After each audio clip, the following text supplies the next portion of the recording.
ನಮಸ್ತೆ ಫ್ರೆಂಡ್ಸ್, ರಾಜ್ ಜಾಬ್ಸ್ಗೆ ಸ್ವಾಗತ. Friends, home guard ಉದ್ಯೋಗಗಳಿಗೆ ನೇಮಕಾತಿಯ ಹೊಸ ಅಧಿಸೂಚನೆ ಬಿಡುಗಡೆಯಾಗಿದೆ ನೋಡಿ. ಬೋತ್ ಮೇಲ್ ಆ್ಯಂಡ್ ಫಿಮೇಲ್, ಪುರುಷ ಮತ್ತು ಮಹಿಳಾ ಅಭ್ಯರ್ಥಿಗಳು ಇಬ್ಬರು ಈ ಒಂದು ಹುದ್ದೆಗಳಿಗೆ ಅರ್ಜಿಗಳನ್ನು ಸಲ್ಲಿಸಬಹುದು. ಜಸ್ಟ್ ನೀವು SLC ಪಾಸ್ ಆಗಿದ್ದರೂ ಈ ಒಂದು ಹುದ್ದೆಗಳಿಗೆ ಅರ್ಜಿಗಳನ್ನು ಸಲ್ಲಿಸಬಹುದಾಗಿರುತ್ತೆ. ಕರ್ನಾಟಕದ ಎಲ್ಲ ಅಭ್ಯರ್ಥಿಗಳು ಬೋತ್ ಮೇಲ್ ಆ್ಯಂಡ್ ಫಿಮೇಲ್, ಪುರುಷ ಮತ್ತು ಮಹಿಳಾ ಅಭ್ಯರ್ಥಿಗಳು, ಮಹಿಳಾ ಹೋಮ್ ಗಾರ್ಡ್ಸ್ ಮತ್ತು ಪುರುಷ ಹೋಮ್ ಗಾರ್ಡ್ಸ್ ಉದ್ಯೋಗಗಳಿಗೆ ಈ ಒಂದು ಹುದ್ದೆಗಳಿಗೆ ಅಧಿಸೂಚನೆ ಬಿಡುಗಡೆಯಾಗಿದೆ ನೋಡಿ.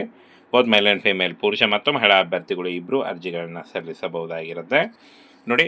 ಫ್ರೆಂಡ್ಸ್, ಯಾರ್ಯಾರು ಅರ್ಜಿಗಳನ್ನು ಸಲ್ಲಿಸಬೇಕು ಅಂತ ಕೇಳ್ತಾ ಇದ್ದೀರಾ, ಅದಕ್ಕಾಗಿ 2-3 ಸಾರಿ ಹೇಳಿದ್ದೀನಿ ನೋಡಿ. ಫ್ರೆಂಡ್ಸ್, ಕನ್ನಡ ನೋಡಿ, ಉತ್ತರ ಕನ್ನಡ ಜಿಲ್ಲೆಯ ವಿವಿಧ ತಾಲೂಕಿನ ಖಾಲಿ ಇರುವಂಥ ಗೃಹ ರಕ್ಷಕ ಮತ್ತು ಗೃಹ ರಕ್ಷಕಿ ಉದ್ಯೋಗಗಳಿಗೆ ನೇಮಕಾತಿ ನಡೀತಾ ಇದೆ ನೋಡಿ. ಹಾಗೇನ ಈ ಒಂದು ಹುದ್ದೆಗಳಿಗೆ SLC ಮಾಡಿರಬೇಕಾಗತ್ತೆ ನೋಡಿ. SLC pass ಮಾಡಿರಬೇಕಾಗತ್ತೆ.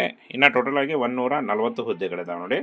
140 ಉದ್ಯೋಗಗಳಿಗೆ ಈ ನೇಮಕಾತಿ ನಡೀತಾ ಇದೆ.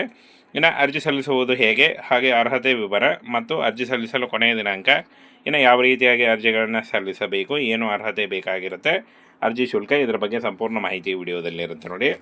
ಫ್ರೆಂಡ್ಸ್, SLC ಪಾಸ್ ಮಾಡಿರಬೇಕಾಗತ್ತೆ. ಹಾಗೂ 18ರಿಂದ 45 ವರ್ಷದ ಒಳಗಿನವರು ಇರಬೇಕಾಗತ್ತೆ ನೋಡಿ. 18ರಿಂದ 45 ವರ್ಷದ ಒಳಗಿನವರ ಆಗಿರಬೇಕಾಗತ್ತೆ. ದೈಹಿಕ ಮತ್ತು ಮಾನಸಿಕವಾಗಿ ಸದೃಢ ಆಗಿರಬೇಕಾಗತ್ತೆ. ಹಾಗೇನು ಫ್ರೆಂಡ್ಸ್, ಈ ಒಂದು ಹುದ್ದೆಗಳಿಗೆ ಅರ್ಜಿ ಸಲ್ಲಿಸುವಂಥ ಅಭ್ಯರ್ಥಿಗಳು SLC ಪಾಸ್ ಮಾಡಿರಬೇಕಾಗುತ್ತೆ ನೋಡಿ. 8th ಹಾಗೆ 7th ನಡೆಯಲ್ಲ. ಈ ಒಂದು ಹುದ್ದೆಗಳಿಗೆ ಕಂಪಲ್ಸರಿಯಾಗಿ SLC ಪಾಸ್ ಮಾಡಿರಬೇಕಾಗುತ್ತೆ. ಯಾಕಂದರೆ ತುಂಬ ಜನ ನೀವು ಕಮೆಂಟ್ ಮಾಡಿ ಕೇಳ್ತಾ ಇರ್ತೀರ, 7th ಮತ್ತು 5th ಅಥವಾ 4th ಹಿಂಗೆ ಪಾಸ್ ಆಗಿದ್ದರೆ ನಡೆಯುತ್ತಾ ಅಂತ ನೋಡಿ. ಈ ಒಂದು ಹುದ್ದೆಗಳಿಗೆ ಕ್ಲಿಯರಾಗಿ ಮೆನ್ಷನ್ ಮಾಡಿದ್ದಾರೆ, 10ನೇ ತರಗತಿ ಪಾಸ್ ಆಗಿರಬೇಕಾಗತ್ತೆ. ಇನ್ನು ಫ್ರೆಂಡ್ಸ್, ಈ ಒಂದು ಹುದ್ದೆಗಳಿಗೆ ಅರ್ಜಿ ಸಲ್ಲಿಸುವಂಥ ಅಭ್ಯರ್ಥಿಗಳಿಗೆ ಯಾವುದೇ ರೀತಿಯ ಒಂದು ಪೊಲೀಸ್ ಪ್ರಕರಣಗಳು ಇರಬಾರ್ದು ಅಂತ ಹೇಳಿದ್ದಾರೆ. ಹಾಗೆ ಯಾವುದೇ ಒಂದು ರಾಜಕೀಯ ಪಕ್ಷ ಅಥವಾ ಸಂಘಟನೆಗಳ ಕಾರ್ಯಕರ್ತ ಆಗಿರಬಾರದು ಅಂತ ಹೇಳಿದ್ದಾರೆ ನೋಡಿ. ಮೊದಲಿಗೆ ಪೊಲೀಸ್ ಪ್ರಕರಣಗಳು ಇರಬಾರ್ದು, ಹಾಗೆ ಯಾವುದೇ ರೀತಿಯ ರಾಜಕೀಯ ಪಕ್ಷ ಅಥವಾ ಸಂಘಟನೆಗಳ ಕಾರ್ಯಕರ್ತ ಆಗಿರಬಾರ್ದು ಅಂಥ ಅಭ್ಯರ್ಥಿಗಳು ಮಾತ್ರ ಈ ಒಂದು ಹುದ್ದೆಗಳಿಗೆ ಅರ್ಜಿಗಳನ್ನು ಸಲ್ಲಿಸಬೇಕಾಗಿರುತ್ತೆ. ಈ ಒಂದು ಹುದ್ದೆಗಳಿಗೆ ನೀವು ನೇರವಾಗಿ ಅರ್ಜಿಗಳನ್ನು ಸಲ್ಲಿಸಬಹುದು. ಯಾವುದೇ ರೀತಿಯ ಒಂದು ಲಿಖಿತ ಪರೀಕ್ಷೆ ಆಗಲಿ, ಯಾವುದೇ ರೀತಿಯ ಒಂದು ಅರ್ಜಿ ಶುಲ್ಕ ಆಗಲಿ ಇರಲ್ಲ. ನೇರವಾಗಿ ಡೈರೆಕ್ಟಾಗಿ ನೀವು ಅರ್ಜಿಗಳನ್ನು ಸಲ್ಲಿಸಬಹುದಾಗಿರುತ್ತೆ. ಇನ್ನು ಹೆಚ್ಚಿನ ಮಾಹಿತಿಗಾಗಿ ಜಿಲ್ಲಾ ಗೃಹರಕ್ಷಕ ದಳ ಕಚೇರಿ ಕಾರವಾರ, ಗೃಹರಕ್ಷಕ ದಳದ ಸಮಾದೇಷ್ಟರು, ಉತ್ತರ ಕನ್ನಡ ಜಿಲ್ಲೆ. ಹೆಚ್ಚಿನ ಮಾಹಿತಿಗಾಗಿ ಅವರ ಕಾಂಟ್ಯಾಕ್ಟ್ ನಂಬರ್ ಕೂಡ ಇದೆ ನೋಡಿ. ನೀವು ವರ್ಕಿಂಗ್ ಅವರ್ಸ್ನಲ್ಲಿ, ಆಫೀಸ್ ಅವರ್ಸ್ನಲ್ಲಿ ನೀವು ಕಾಲ್ ಮಾಡಿ ಅವರಿಗೆ ಕೇಳಬಹುದು ಇನ್ನೂ ಹೆಚ್ಚಿನ ಮಾಹಿತಿಯಾಗಿ.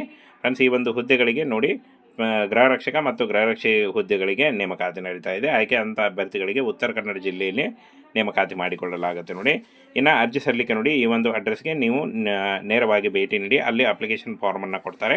ಅಲ್ಲಿ ಅಪ್ಲಿಕೇಶನ್ ಫಾರ್ಮನ್ನು ಫಿಲ್ ಮಾಡಿ ನೀವು ಕೊಡಬೇಕಾಗತ್ತೆ. ಈ ರೀತಿಯಾಗಿ ನೀವು ಅರ್ಜಿಗಳನ್ನು ಸಲ್ಲಿಸಬೇಕಾಗತ್ತೆ ನೋಡಿ. ಈ ಒಂದು ಹುದ್ದೆಗಳಿಗೆ ಅರ್ಜಿ ಸಲ್ಲಿಸಲಿಕ್ಕೆ ಕೊನೆಯ ದಿನಾಂಕ ನೋಡಿ 7 ಮಾರ್ಚ್ 2025 ಅರ್ಜಿ ಸಲ್ಲಿಸಲಿಕ್ಕೆ ಕೊನೆಯ ದಿನಾಂಕ ಆಗಿರುತ್ತೆ ನೋಡಿ. ಈ ಒಂದು ಕೊನೆಯ ದಿನಾಂಕದೊಳಗಾಗಿ ನೀವು ಅರ್ಜಿಗಳನ್ನು ಸಲ್ಲಿಸಬೇಕಾಗತ್ತೆ. ಕಚೇರಿಯ ಸಹಾಯವಾಣಿ ಕೂಡ ಇದೆ ನೋಡಿ. ಈ ಒಂದು ನಂಬರ್ಗೆ ನೀವು ವರ್ಕಿಂಗ್ ಅವರ್ಸ್ನಲ್ಲಿ ಇನ್ನೂ ಹೆಚ್ಚಿನ ಮಾಹಿತಿಗಾಗಿ ನೀವು ಕರೆ ಕೂಡ ಮಾಡ್ಬೋದಾಗಿರುತ್ತೆ. SLC ಮಾಡಿದಂಥ ಅಭ್ಯರ್ಥಿಗಳು ಈ ಒಂದು ಹುದ್ದೆಗಳಿಗೆ ಟ್ರೈ ಮಾಡಿ ನೀವು ಅಪ್ಲಿಕೇಶನ್ ಹಾಕಿ. ಫ್ರೆಂಡ್ಸ್, ಹೋಮ್ ಗಾರ್ಡ್ ಉದ್ಯೋಗಗಳಿಗೆ ನೇಮಕಾತಿಯ ಹೊಸ ಅಧಿಸೂಚನೆ ಬಿಡುಗಡೆಯಾಗಿದೆ ನೋಡಿ. ಬೋತ್ ಮೇಲ್ ಆ್ಯಂಡ್ ಫಿಮೇಲ್, ಪುರುಷ ಮತ್ತು ಮಹಿಳಾ ಅಭ್ಯರ್ಥಿಗಳು ಇಬ್ಬರು ಈ ಒಂದು ಹುದ್ದೆಗಳಿಗೆ ಅರ್ಜಿಗಳನ್ನು ಸಲ್ಲಿಸಬಹುದು. ಜಸ್ಟ್ ನೀವು SLC ಪಾಸ್ ಆಗಿದ್ದರೂ ಈ ಒಂದು ಹುದ್ದೆಗಳಿಗೆ ಅರ್ಜಿಗಳನ್ನು ಸಲ್ಲಿಸಬಹುದಾಗಿರುತ್ತೆ. ಕರ್ನಾಟಕದ ಎಲ್ಲ ಅಭ್ಯರ್ಥಿಗಳು ಬೋತ್ ಮೇಲ್ ಆ್ಯಂಡ್ ಫಿಮೇಲ್, ಪುರುಷ ಮತ್ತು ಮಹಿಳಾ ಅಭ್ಯರ್ಥಿಗಳು, ಮಹಿಳಾ ಹೋಮ್ ಗಾರ್ಡ್ಸ್ ಮತ್ತು ಪುರುಷ ಹೋಮ್ ಗಾರ್ಡ್ಸ್ ಉದ್ಯೋಗಗಳಿಗೆ ಈ ಒಂದು ಹುದ್ದೆಗಳಿಗೆ ಅಧಿಸೂಚನೆ ಬಿಡುಗಡೆಯಾಗಿದೆ ನೋಡಿ. ಬೋತ್ ಮೇಲ್ ಆ್ಯಂಡ್ ಫಿಮೇಲ್, ಪುರುಷ ಮತ್ತು ಮಹಿಳಾ ಅಭ್ಯರ್ಥಿಗಳು ಇಬ್ಬರು ಅರ್ಜಿಗಳನ್ನು ಸಲ್ಲಿಸಬಹುದಾಗಿರುತ್ತೆ ನೋಡಿ. ಫ್ರೆಂಡ್ಸ್, ಯಾರ್ಯಾರು ಅರ್ಜಿಗಳನ್ನು ಸಲ್ಲಿಸಬೇಕು ಅಂತ ಕೇಳ್ತಾ ಇದ್ದೀರಾ, ಅದಕ್ಕಾಗಿ 2-3 ಸಾರಿ ಹೇಳಿದ್ದೀನಿ ನೋಡಿ. ಫ್ರೆಂಡ್ಸ್, ಕನ್ನಡ ನೋಡಿ, ಉತ್ತರ ಕನ್ನಡ ಜಿಲ್ಲೆಯ ವಿವಿಧ ತಾಲೂಕಿನ ಖಾಲಿ ಇರುವಂಥ ಗೃಹ ರಕ್ಷಕ ಮತ್ತು ಗೃಹ ರಕ್ಷಕಿ ಉದ್ಯೋಗಗಳಿಗೆ ನೇಮಕಾತಿ ನಡೀತಾ ಇದೆ ನೋಡಿ. ಹಾಗೇನ ಈ ಒಂದು ಹುದ್ದೆಗಳಿಗೆ SLC ಮಾಡಿರಬೇಕಾಗತ್ತೆ ನೋಡಿ. SLC ಪಾಸ್ ಮಾಡಿರಬೇಕಾಗತ್ತೆ. ಇನ್ನು ಟೋಟಲಾಗಿ 140 ಹುದ್ದೆಗಳಿದಾವೆ ನೋಡಿ. 140 ಉದ್ಯೋಗಗಳಿಗೆ ಈ ನೇಮಕಾತಿ ನಡೀತಾ ಇದೆ. ಇನ್ನು ಅರ್ಜಿ ಸಲ್ಲಿಸುವುದು ಹೇಗೆ, ಹಾಗೆ ಅರ್ಹತೆ ವಿವರ ಮತ್ತು ಅರ್ಜಿ ಸಲ್ಲಿಸಲು ಕೊನೆಯ ದಿನಾಂಕ, ಇನ್ನು ಯಾವ ರೀತಿಯಾಗಿ ಅರ್ಜಿಗಳನ್ನು ಸಲ್ಲಿಸಬೇಕು, ಏನು ಅರ್ಹತೆ ಬೇಕಾಗಿರುತ್ತೆ, ಅರ್ಜಿ ಶುಲ್ಕ, ಇದರ ಬಗ್ಗೆ ಸಂಪೂರ್ಣ ಮಾಹಿತಿ ವಿಡಿಯೋದಲ್ಲಿರುತ್ತೆ ನೋಡಿ. ಫ್ರೆಂಡ್ಸ್, SLC ಪಾಸ್ ಮಾಡಿರಬೇಕಾಗತ್ತೆ. ಹಾಗೂ 18ರಿಂದ 45 ವರ್ಷದ ಒಳಗಿನವರು ಇರಬೇಕಾಗತ್ತೆ ನೋಡಿ. 18ರಿಂದ 45 ವರ್ಷದ ಒಳಗಿನವರ ಆಗಿರಬೇಕಾಗತ್ತೆ. ದೈಹಿಕ ಮತ್ತು ಮಾನಸಿಕವಾಗಿ ಸದೃಢ ಆಗಿರಬೇಕಾಗತ್ತೆ. ಹಾಗೇನು ಫ್ರೆಂಡ್ಸ್, ಈ ಒಂದು ಹುದ್ದೆಗಳಿಗೆ ಅರ್ಜಿ ಸಲ್ಲಿಸುವಂಥ ಅಭ್ಯರ್ಥಿಗಳು SLC ಪಾಸ್ ಮಾಡಿರಬೇಕಾಗುತ್ತೆ ನೋಡಿ. 8th ಹಾಗೆ 7th ನಡೆಯಲ್ಲ. ಈ ಒಂದು ಹುದ್ದೆಗಳಿಗೆ ಕಂಪಲ್ಸರಿಯಾಗಿ SLC ಪಾಸ್ ಮಾಡಿರಬೇಕಾಗುತ್ತೆ. ಯಾಕಂದರೆ ತುಂಬ ಜನ ನೀವು ಕಮೆಂಟ್ ಮಾಡಿ ಕೇಳ್ತಾ ಇರ್ತೀರಾ 7th ಮತ್ತು 5th ಅಥವಾ 4th ಹಿಂಗೆ ಪಾಸ್ ಆಗಿದ್ದರೆ ನಡೆಯುತ್ತಾ ಅಂತ. ನೋಡಿ, ಈ ಒಂದು ಹುದ್ದೆಗಳಿಗೆ ಕ್ಲಿಯರಾಗಿ ಮೆನ್ಷನ್ ಮಾಡಿದ್ದಾರೆ 10ನೇ ತರಗತಿ ಪಾಸ್ ಆಗಿರಬೇಕಾಗುತ್ತೆ. ಇನ್ನು ಫ್ರೆಂಡ್ಸ್, ಈ ಒಂದು ಹುದ್ದೆಗಳಿಗೆ ಅರ್ಜಿ ಸಲ್ಲಿಸುವಂಥ ಅಭ್ಯರ್ಥಿಗಳಿಗೆ ಯಾವುದೇ ರೀತಿಯ ಒಂದು ಪೊಲೀಸ್ ಪ್ರಕರಣಗಳು ಇರಬಾರ್ದು ಅಂತ ಹೇಳಿದ್ದಾರೆ. ಹಾಗೆ ಯಾವುದೇ ಒಂದು ರಾಜಕೀಯ ಪಕ್ಷ ಅಥವಾ ಸಂಘಟನೆಗಳ ಕಾರ್ಯಕರ್ತ ಆಗಿರಬಾರ್ದು ಅಂತ ಹೇಳಿದ್ದಾರೆ. ನೋಡಿ, ಮೊದಲಿಗೆ ಪೊಲೀಸ್ ಪ್ರಕರಣಗಳು ಇರಬಾರ್ದು, ಹಾಗೆ ಯಾವುದೇ ರೀತಿಯ ರಾಜಕೀಯ ಪಕ್ಷ ಅಥವಾ ಸಂಘಟನೆಗಳ ಕಾರ್ಯಕರ್ತ ಆಗಿರಬಾರ್ದು ಅಂಥ ಅಭ್ಯರ್ಥಿಗಳು ಮಾತ್ರ ಈ ಒಂದು ಹುದ್ದೆಗಳಿಗೆ ಅರ್ಜಿಗಳನ್ನು ಸಲ್ಲಿಸಬೇಕು. ಅಂದರೆ ಈ ಒಂದು ಹುದ್ದೆಗಳಿಗೆ ನೀವು ನೇರವಾಗಿ ಅರ್ಜಿಗಳನ್ನ ಸಲ್ಲಿಸಬಹುದು. ಯಾವುದೇ ರೀತಿಯ ಒಂದು ಲಿಖಿತ ಪರೀಕ್ಷೆ ಆಗಲಿ, ಯಾವುದೇ ರೀತಿಯ ಒಂದು ಅರ್ಜಿ ಶುಲ್ಕ ಆಗಲಿ ಇರಲ್ಲ. ನೇರವಾಗಿ ಡೈರೆಕ್ಟಾಗಿ ನೀವು ಅರ್ಜಿಗಳನ್ನು ಸಲ್ಲಿಸಬಹುದಾಗಿರುತ್ತೆ.